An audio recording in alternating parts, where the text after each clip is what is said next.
hospital is a place of healing, but it is also a place where people unfortunately pass away. Nurses and aides that work in hospitals deal with death on a daily basis. There are superstitions that are popular among nurses, and it is popular for them to follow certain superstitious protocols before or after a patient dies. I sat down with a local nurse named Lana, who was kind enough to give me some insight into some popular hospital superstitions. So, Lana, tell me, where do you work? For East St. Mary's Hospital. Talk to me about some of the things that nurses do in preparation for the possible death of a patient. If we have a patient, and it's always a patient that is a DNR or hospice patient, we do little things like tie knots in their sheets, open the window. You can, a lot of people go in and lay hands on them, tell them it's okay.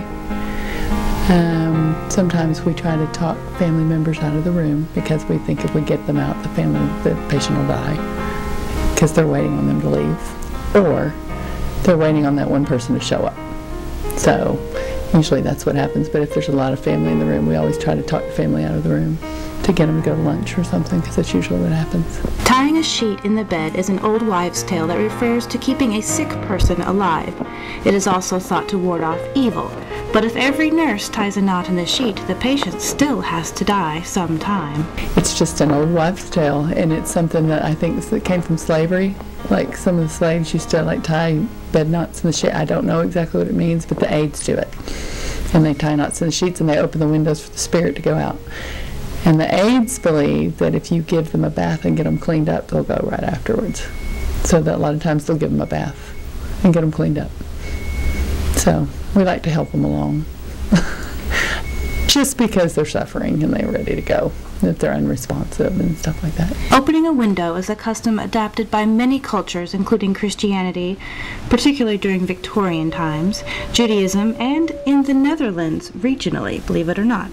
Though some research I have found no clear answer as to the source of the superstitions. I have also heard that people die in threes. Yes, they do.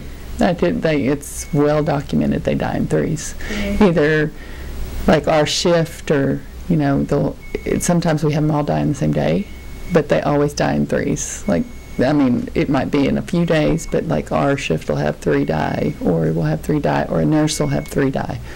I've had 3 die, hospice patients die on me in 2 days. And it's 3, and then we know it's over. What happens if you don't open the window when someone dies? Well, sometimes they, we just it's just a thing, we think that their spirit can go out. It's not going to affect them, but it just makes us feel better. Just makes you feel better. It just makes us feel better that it's just kind of open the window, because sometimes people believe that you kind of feel the air, and if you open the window, we're just letting them go. So it might be silly, but it makes us feel better.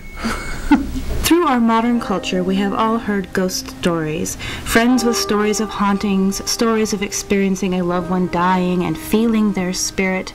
With all the stories and experiences documented, there must be something to this idea of what we call a spirit. Whether or not these superstitions just help us or also help the spirit will remain a mystery. But next time you are in a hospital and you see an open window or knots in a sheet, instead of asking the staff a question they may not feel comfortable to answer about your loved one, you can silently smile and know that the people in the hospital are caring about your loved one's spirit.